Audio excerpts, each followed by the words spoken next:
নমস্কাৰ আপোনালোকৰ আগত মই হৈ যোৱা পিএ ফ'ৰ্থ চেমৰ অসমীয়া মেজৰৰ এখন কুৱেশ্যন পেপাৰ দাঙি ধৰিছোঁ বিষয়টো আছিল অসমীয়া গদ্য সাহিত্য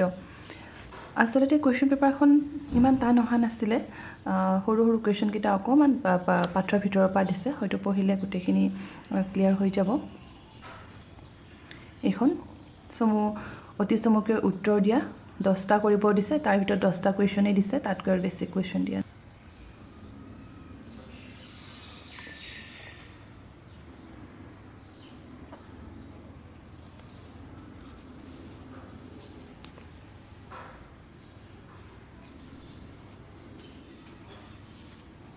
ইয়াত 3 নম্বৰৰ যিকোনো 4টা প্ৰশ্ন উত্তৰ কৰিব দিছে তাৰ ভিতৰত 6টা প্ৰশ্ন দিছে যিকোনো 4টা প্ৰশ্নৰ উত্তৰ অতি চমুকৈ লিখা 4টা এটাত 5 নম্বৰকৈ